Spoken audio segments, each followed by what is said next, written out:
Tonight, find out how you can still get involved with the Student Government Association. Plus, we hear a reaction not so flattering ranking of Alabama residents. Stay tuned. TrojanVision Nightly News starts now. From the high-definition digital production center on the Troy campus, with news from Troy University locations around the world, this is TrojanVision Nightly News. Hello and welcome to TrojanVision Nightly News for August 22nd. I'm Haley Greathouse. And I'm Courtney Addison. Thank you for joining us this evening. Troy University Student Government Association just had their first meeting this week, but they are already looking for new members. Applications for the SGA Senate are now available. Even though most Senate positions are filled in the spring, the SGA holds a Senate election in the fall for residence halls since students tend to change dorms from year to year. SGA President Cody Farrell tells us what seats are available. If you live in a residence hall on campus, including the Newman Center, or you're a graduate student, we are looking for those positions to be filled in the SGA. I believe there's 15 positions, one for every residence hall, 2 for Trojan Village, and then 1 for the graduate school. It's $5 to apply. You would run for office. The elections will be held Wednesday, September 4th. Applications are available in the SGA office in Trojan Center Room 215. The applications are due by Wednesday the 28th at 2 p.m. And again, the election will be on September 4th. Last night, Troy University students got to go to the movies for cheap, or that's what many of them may think. Judson Garner explains. Going to the movies for just $1. Well, that's an offer hard to beat, with the average movie ticket in the U.S. costing $8.73. So it may be easy to see why this is one of Troy University Activities Council's most look forward to events. Tonight is Dollar Movie Night. Of course, UAC hosts this Dollar Movie Night. It's every first and third Wednesday. Gives us a lot of exposure. It's good for business to have a lot of people here at one time. Word of mouth. Who doesn't like going to see a movie for $1, honestly? Well, for students, the best part about Dollar Movie Night is the price. But with the price so low, how is the theater benefiting?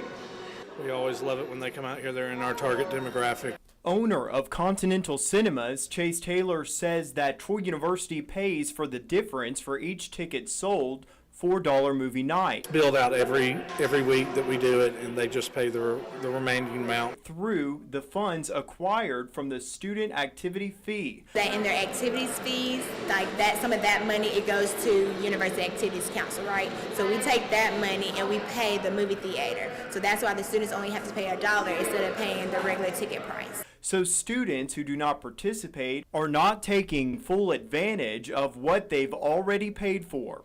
Judson Garner, Troy, TrojanVision News. The next UAC event is Dodgeball next Wednesday in Sartain Hall. To sign up, you can visit the UAC office in Trojan Center Room 228. Alabama residents got a little bad news this week, courtesy of a survey done across all 50 states.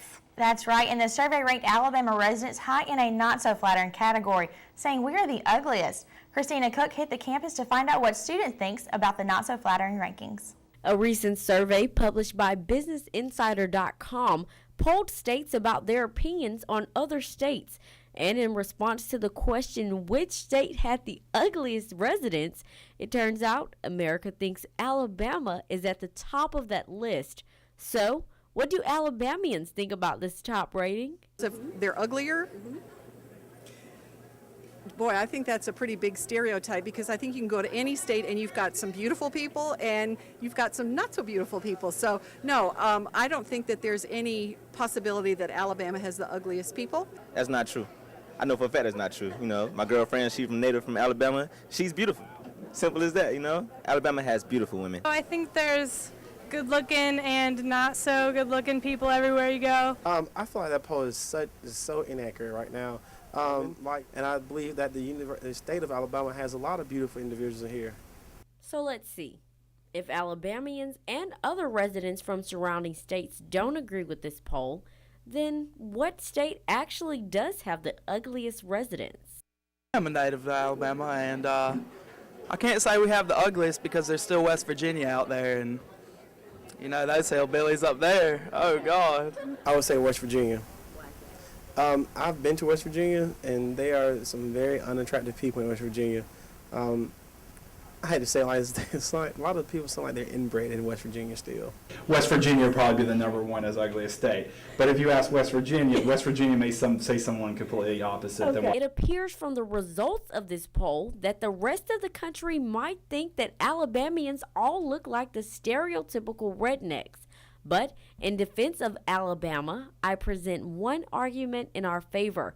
Coleman native and the people's sexiest man alive, Channing Tatum. See, we aren't that ugly. Christina Cook, Troy, TrojanVision News. Ugliest residence was the only top-ranking Alabama received, although the state did place near the top in weirdest accent. Massachusetts and Louisiana ranked higher. And now taking a look at news from around the state. In Asheville, prosecutors say the 15-year-old boy accused of hanging his 9-year-old half-sister will be tried as an adult. St. Clair County District Attorney Richard Miner says his request to have the Ragland teen tried as an adult was granted yesterday. And in Montgomery, State Board of Education member Mary Scott Hunter of Huntsville says she's decided to run for re-election rather than run for governor. Hunter announced in June that she was considering challenging Republican Governor Robert Bentley in the GOP primary next year. She says she decided not to run for governor after talking with Bentley. And also in Montgomery, a labor lawyer is asking a federal appeals court to reinstate a lawsuit against an Alabama-based coal company over the killing of 3 union leaders in Columbia. Terry Collinsworth argued today before a 3-judge panel that a judge was wrong when he threw out a suit against Drummond Company. Company attorney William Dreyfus asked for the judges to uphold the dismissal. And still to come on TrojanVision Nightly News, the women's basketball team released its schedule for the upcoming season. Mitchell Spoon will have the 2 big games for the Trojans coming up in sports. Thanks, Haley. Now Mitchell Spoon joins us with sports. So Mitchell, the soccer team was actually the first squad to really get things kicked off in the fall semester, but from what I hear, they're exactly not having the best of luck right now. That's right. They lost their match against AUM, but hopefully they can turn things around tomorrow when they go out to Montgomery to face Alabama State. Want to get more into that starting in sports right now. After losing their exhibition match against the AUM Warhawks, the soccer team still has a few days to prepare for their next opponent. While the team was able to get shots on goal against the Warhawks, they weren't able to capitalize on those opportunities. With Project 19 and a fellow teammate battling cancer, there are certainly distractions surrounding the team. But head coach Chris Bentley knows his girls have room to improve heading to the season opener. We were able to get looks at different players on the field, which I think was good too. We had a few players that were resting, so I think it was just a chance really to get out and see a bunch of players that we may not normally see in positions. I think that players really right now is a little bit of nerves to get out from underneath them. They got a lot of emotions going on right now too, so I think at the end of it, there was a lot of good that came from it. We just have to build from it. Hopefully those good things will prepare the Trojans to a victory on Friday when they travel up to Montgomery to take on Alabama State. Kickoff is set for 7 p.m. And last year, the Trojan football team gave up a lot of yards on defense, but at the same time, they also dished out a lot of yards on offense as well. But majority of those yards came from the air rather than the ground. The Trojans finished the 2012 season ranked 57th in the nation in running the ball, averaging just 167 yards on the ground per game. In order to throw defenses off balance and win more games, offensive coordinator Kenny Enfield says the rushing attack must improve, especially late in games.